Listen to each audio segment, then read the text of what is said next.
Hi, now this video is all about black watercolour and how I use it to paint black fur.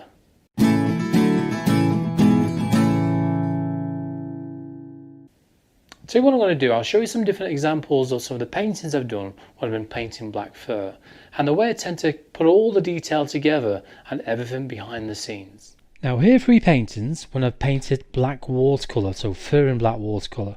We've got Nelson and that's all over black, so we've got to think about how we're going to create that. We've got the meerkat with its black ear and also those very fine whiskers and hairs above its nose. And then we've got the leopard with all those black spots. So how do we paint black watercolour? How do we paint fur in black? Let me show you how I do that.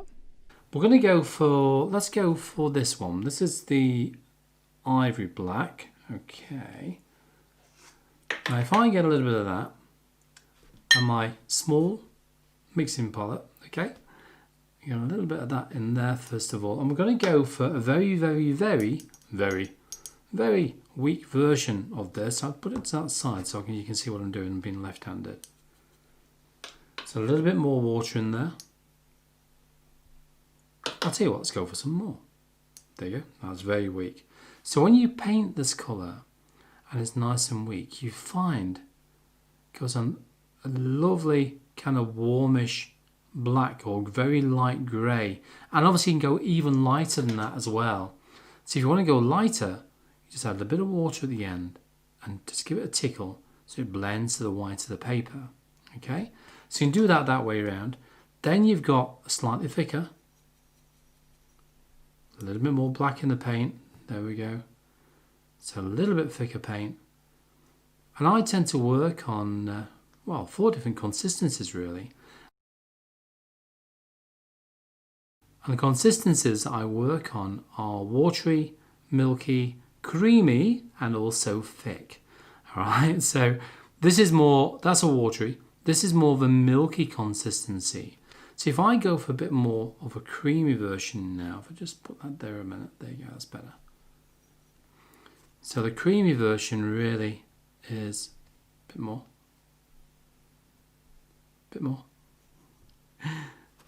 Something like this. Look at that, that's lovely. That's really nice. So that's quite creamy, and I can go over the top of these layers as well. Once they're dry, let them dry first though, before you go over the top of any paint, especially black. And then there's more of a thick version as well. So this is more of a thick, just about paintable without adding some water to it. I've had a tiny amount of water there so I can just get them brush strokes in. And then you can go back in over the top again and darken it even more.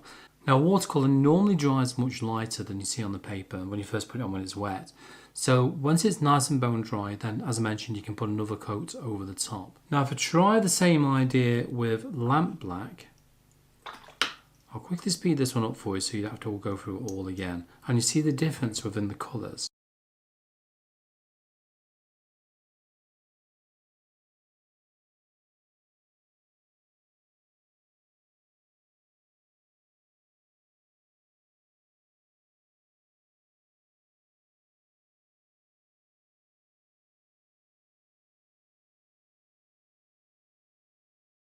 Now if you're enjoying what you see on here, don't forget to like, subscribe and also comment down below as well, because all these interactions sort of prove to YouTube that my content is, fingers crossed, worth watching, and because of that they'll encourage more people to come along here to my channel, and in turn I'll be able to produce even more videos for you to watch. So there you go. You can see the difference, how warm that is and how cool this is, and also when you look at the paler wash, you can see that within there as well. So there are your real differences between both lamp black and ivory black and how they work. As I mentioned, there's other ones on the market as well, other types of black. So it's a matter of kind of playing with those black shades and see how they go. So if we do the same thing again, so what I'll do, I'll put a graduated wash down there for you so you can just see how that works as well. So let's stick with the ivory black shower, which is a warmer one. And we'll start off, first of all, just get that onto there, with a fairly thick mix, okay? So something like that, probably about there, there we go, that's better. So we're looking at, so I normally have this in my half pans, that'll do. Okay, Now, a graduated wash, basically all that means is that as you work down the paper, let's stop about there actually. You're working down the paper. As you work down, you start adding more water to your brush. And I want to show you the tonal values of this and how it works. We've already seen the tonal values looking at the other version there. So starting from the top. Okay, wash your brush out. And then we can add some water down here. It's not washed out enough. Just down the bottom. And then wash your brush out again so it's nearly clean. Just about there. There we go, that's better. And then you can bring that colour down just the edge of the paper. There you go. Work in horizontal strokes, such as like that. There we go. And you can see how that is gradually getting lighter and lighter and lighter. And it's a good way of working on the tonal values. So for example, if you converted a photograph into black and white, and you can see those tonal values within that photograph, you can then look at something like this and work out the kind of roughly how dark you want certain areas to be without adding colour or before you even add colour. So it's a good way of looking at things just in black and white really, in a monochromatic way. Now as a watercolour, you've always got to start off from the light, working your way gradually to dark, haven't you? Because if you don't do it that way around, if you're making a little mistakes, it's difficult to kind of, correct those mistakes. If you have a mistake on the early stages when it's nice and pale, you'll then be able to kind of correct that a little bit easier. So I want to show you some ideas on how I layer paint. So working on the gradual tonal values from light all the way to dark and how that works. Now layering over a colour is also known as glazing, okay? So I'm going to give you some ideas how that works. Now all it simply is, this paint's nice and dry by the way, apart from a little bit just in that corner, is when you add the same mix again, say if it's the same consistency, so just lightly just wet that back down, and you go over the same area again with the same paint, with the same consistency of paint, then you can see straight away you've already got another layer to that. If I go past that layer, you can now see the layer underneath. So it's a good way of gradually building up the tonal values of a painting, and also when you're working on colours as well, you can build up colours the same way. So the more layers you add, allowing each layer to kind of dry in between there, you must do that in between each one, the more detail you get, the more depth, should I say, you'll get. Okay, so that's that one.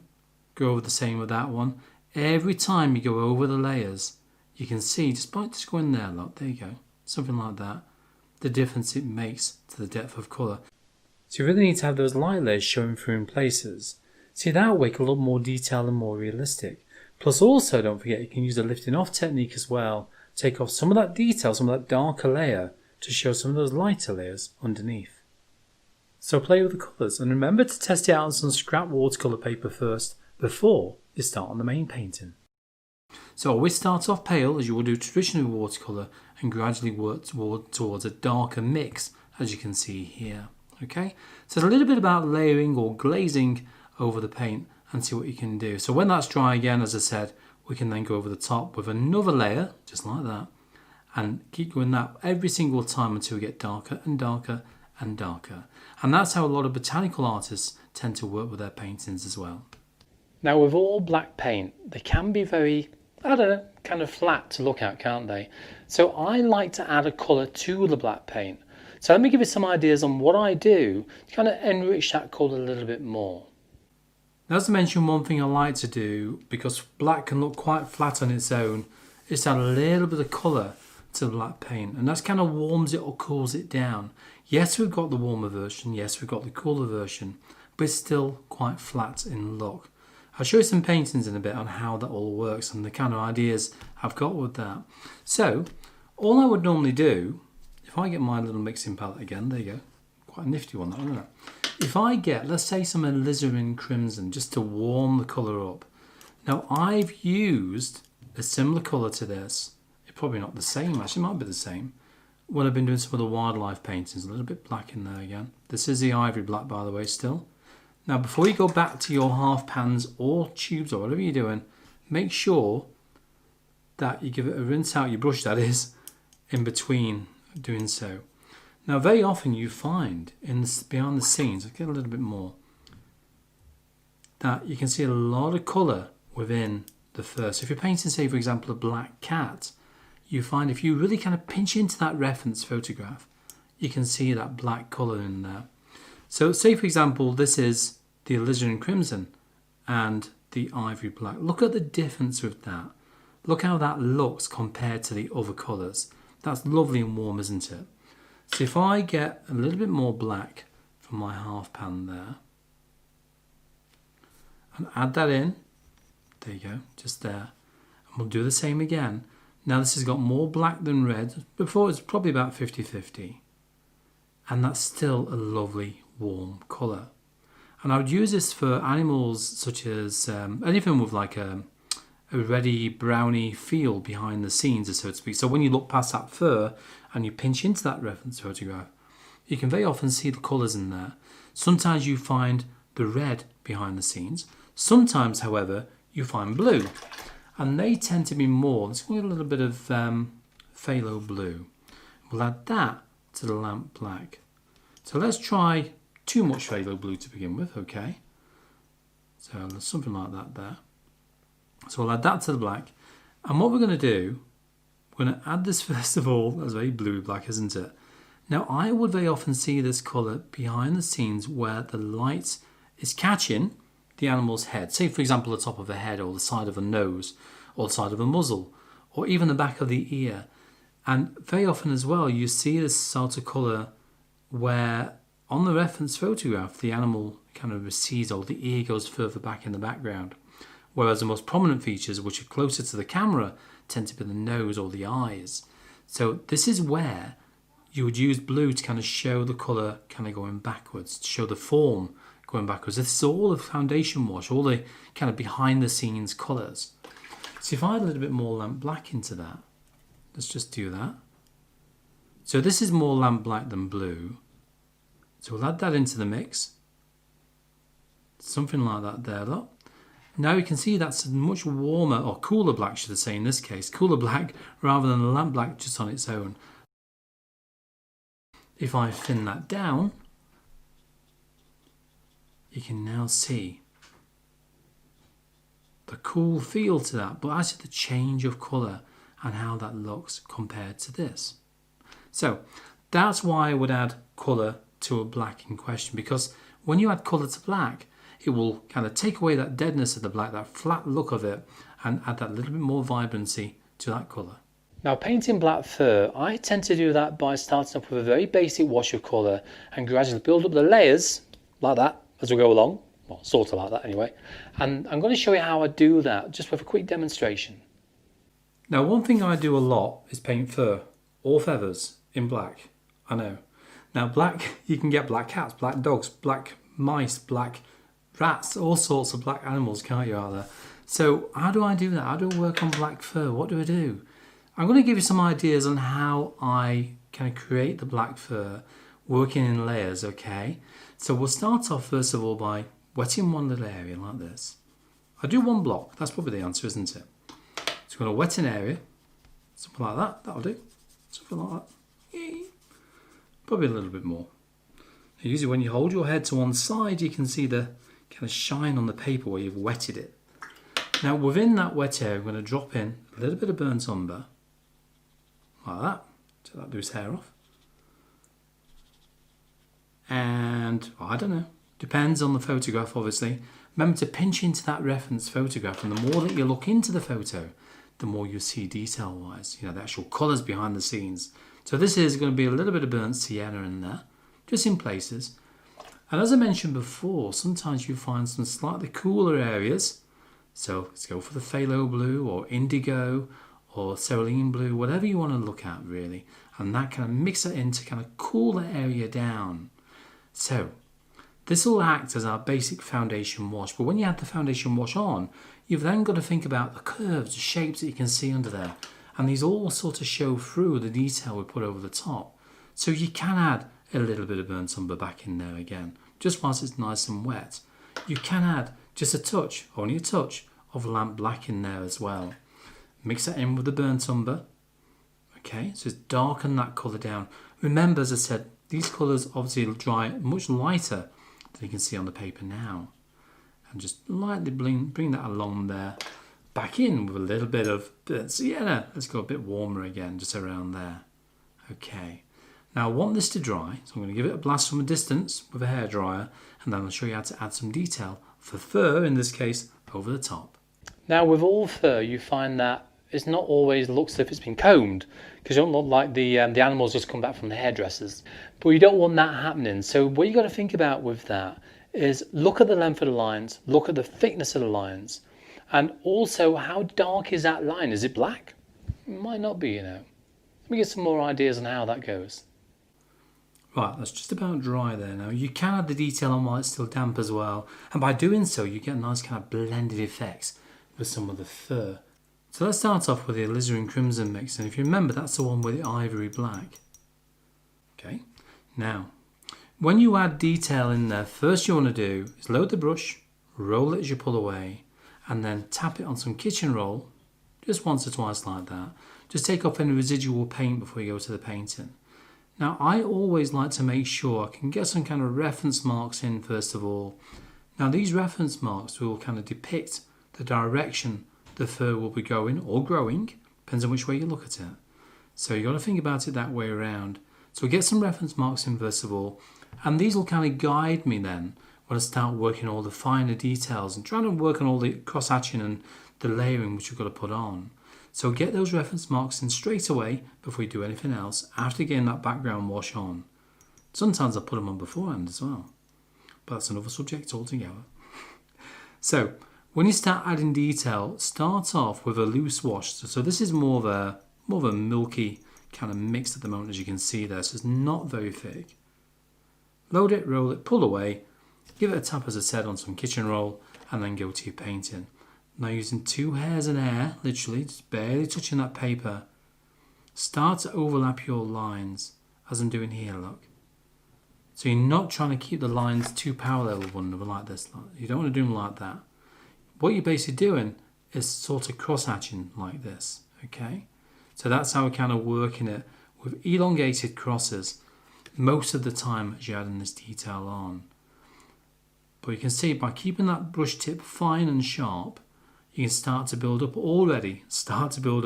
the layers of detail. Okay, now I do use what I call a replicator brush. Give it my own name, called it the replicator, for a reason. And by the name of it, it tells you what it does on the tin, I know. It replicates. So it replicates the brush strokes, which I'm doing here. But it does it a little bit quicker. Now, I always say don't rush your painting, but the replicator brush, which I make out of an old brush, is very handy because it does kind of speed up a little bit so I can get more to the kind of finer, darker details as I go over the top. Now you can see this is gradually layering already and it's starting already to start to look like fur. So what we need to do is fill in the rest of this area here with my replicator brush. And this is all it is, look. It's an old brush which I was about to throw in the bin. I'll pop a little video actually, a little link up at the corner there for you on what a replicator brush is and how it works. Okay, now you can see now, and also how to make it even better. Okay, so gently layering all the time, just adding this in, and I'll only use this replicator brush for the first maybe 2 layers, and then I'll start using the fine 00 size brush to add all the finer details on, which is what I was doing and using to begin with. It is a little bit coarser, a little bit thicker compared to the size 00 brush. Okay, now what I would do is get a size 5 brush and I lightly soften these details down, but the brush, if I load it with water first of all, I'm going to take most of that water off, and that's because I just want to very lightly graze over the top just with the side of the brush, just to soften those details down, just a touch. That's all I'm going to do, just a small amount, and that kind of helps them sink back into the distance a little bit more without making them too sharp. Not at this stage. This is the early stage, remember. Now how many layers you add within fur is entirely your choice. It really is, especially when you're painting black as well, because you've got to go quite dark when you've got black, haven't you? But you find black isn't just black, as I said. There's going to be a lot of colours behind the scenes. You know, I painted a black cat recently, and the black cat was not black, not really black, even though it's classed as a black cat. Okay, I'll give that a quick dry with a hairdryer, and I'll come back to you for the next layer. Now, the next layer, where do we start? Okay, same colour, just that blacky red colour, as you know, lamp black and alizarin crimson.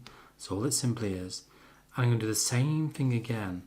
Now, to be honest with you, what I might do is add a little bit more black into that now. I want to thicken it down just a little bit more for this next layer. Now, as I mentioned, how many layers you add is entirely your choice. The more layers that you put in there, the more detailed it will look. Because obviously it's going to look a lot deeper in colour as well. You should be able to see a lot of these details behind the scenes. So here we go again. So adding the next layer on. Now, when you start thinking about the edge of a subject, like the top of a dog's head, cat, whatever it might be, then you got to think about the way that the lines taper out, which they do.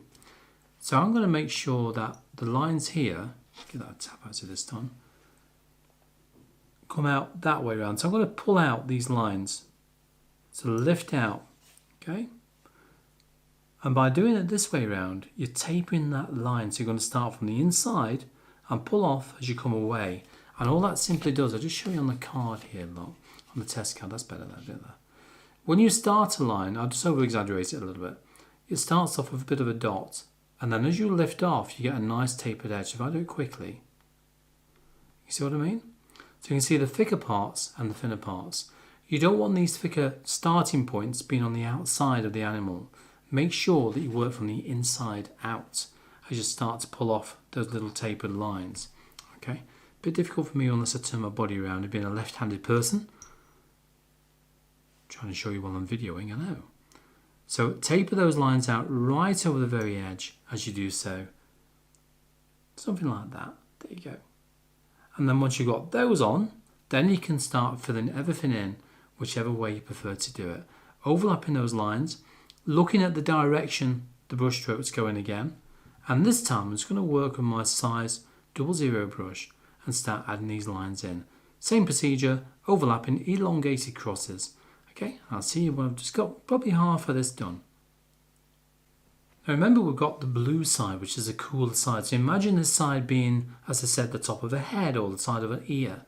So then you can go for a bluer version and you can start adding the bluey black in those areas instead. And mixing those in gradually into the more warmer version of black with the alizarin crimson. So you can mix the two together on the paper as you do so. Remembering as well, just to taper those lines out as you come around towards the edge of the head or whatever you're painting. And you find this method also works quite well when you're painting feathers. Honestly, you know, I do a lot of bird painting, I really do.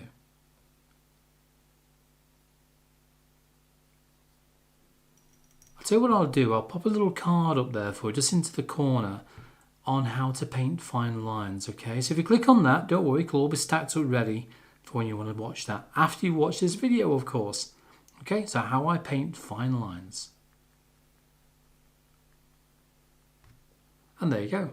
That gives some general idea on how I paint fur in watercolour. Using a variety of colours, looking at the layers that you've got in between. So you're looking at the basic wetting wet wash layer first of all, adding colours into that to kind of warm it up in the background, depending on the subject of course.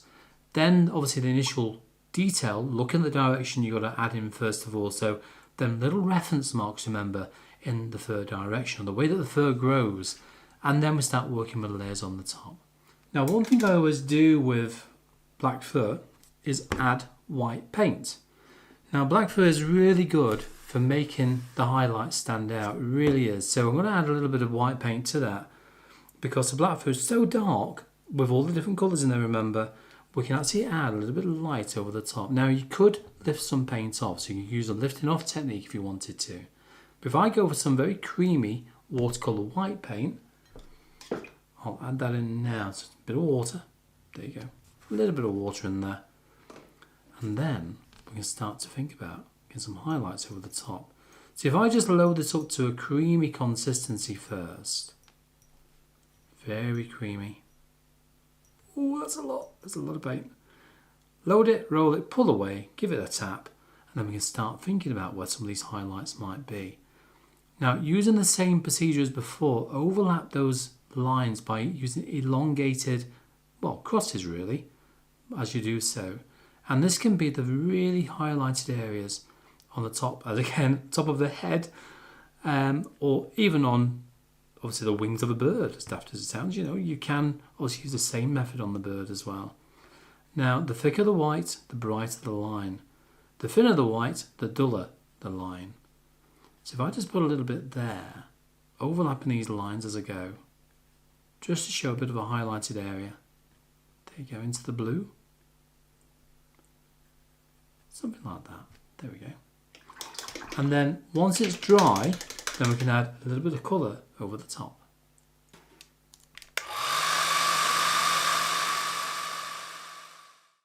Now give that a very quick dry with a hairdryer, and I'm going to add just a touch. Let's just say for the blue area, or where it goes to blue around there, a little bit of cerulean blue. So this is how I would add a little bit of colour over the top for the fur, just to highlight it. Now the thing with watercolour white or white gouache is that you find that once you put colour over the top, you keep going over the top of it, that will start to blur and go, well, a little bit muddy looking.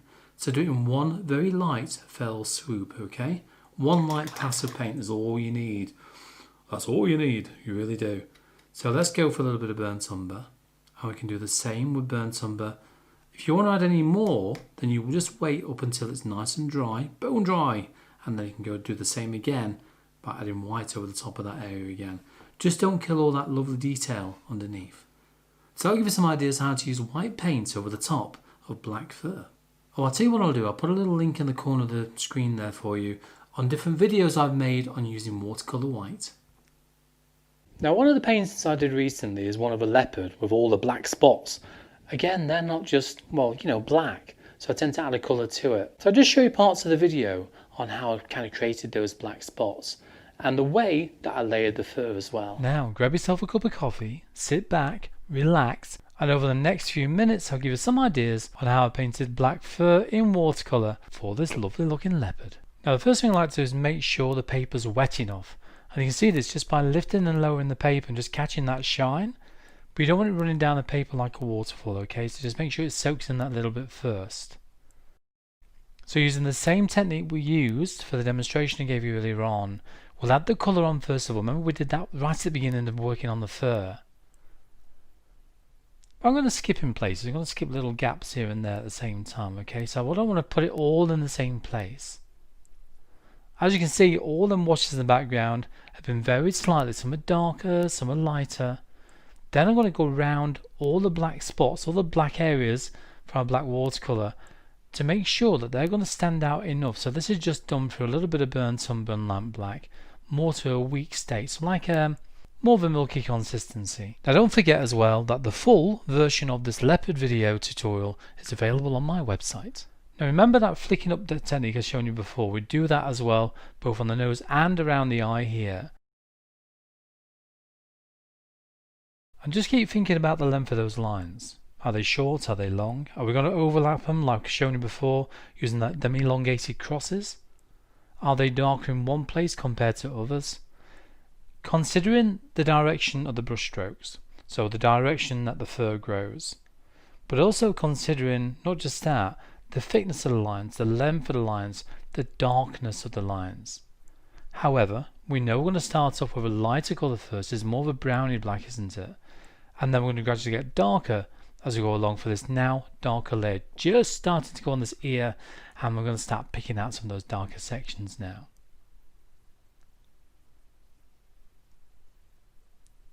So pulling down, lifting off, and also thinking about that tapering line once again, just like I demonstrated earlier on. So now you can see, just by these few examples so far, how I construct fur. So from the way I've shown you first thing to the way I'm doing this on my online video tutorial on my website, to give you some general idea how I put it all together. So you've got to consider the angle of the brush all the time. Keep looking backward and forward at that reference photograph. So I've got it on the screen here.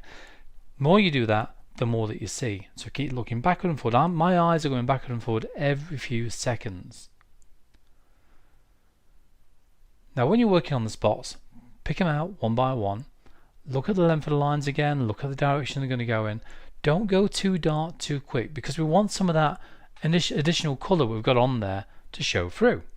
We don't need completely jet black in there because it isn't, not in this case. Some areas might be darker than others, but you want to make sure that you've got some of the lightest kind of colours just showing through a little bit.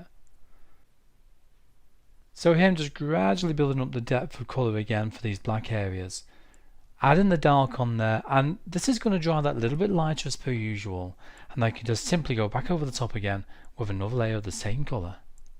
So that'll give us some general idea on how I painted black spots on a leopard just using, well, black watercolour with another colour added into the mix, just to kind of warm it or cool it, whichever way you need to go, depending obviously on the subject matter that you're painting at the time. Now I'll tell you what we'll do, we'll just quickly pop back to the three paintings. I'll give you some ideas how I kind of put them together in different stages. Okay, so I'll explain each one in turn as we go through them. Now let's revisit our three paintings from earlier on. Now Nelson, as you can see, is completely black, isn't he? However, is it black? Not really. There's a lot of browns behind the scenes. So we've got burnt umber, we've got burnt sienna, we've got also alizarin crimson, and even the cooler colours, a little bit of French ultramarine in the mix at the same time for those kind of cooler areas, the areas that kind of fold back or go back away from the dog.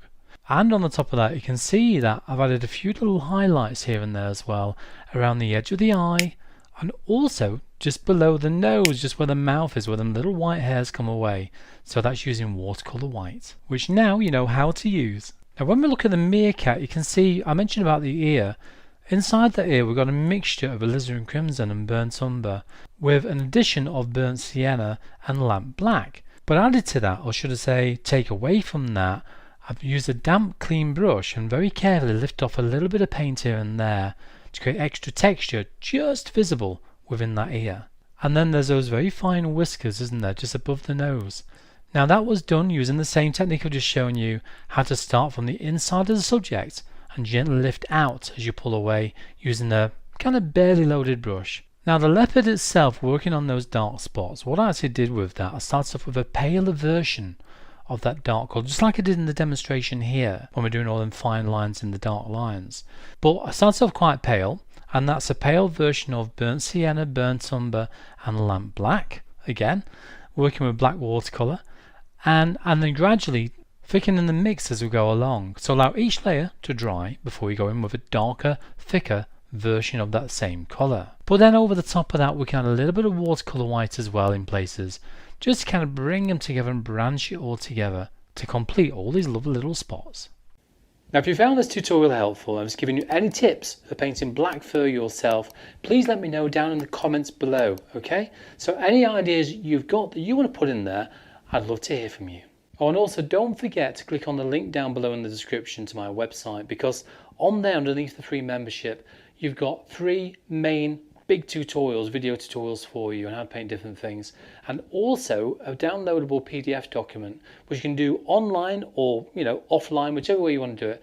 Put it onto your tablet, your iPad, your phone, and then you can just paint a house sparrow in watercolour away from that computer screen, okay? Look at the video I've got just to the side here, and that one is all about painting a leopard and its black spots I mentioned earlier on. So now we can watch some more video footage on how I did that. And this is a time-lapse video, kind of sped up from my main video tutorial on my website on how I did this, okay? So pop along on there, I'll see you there.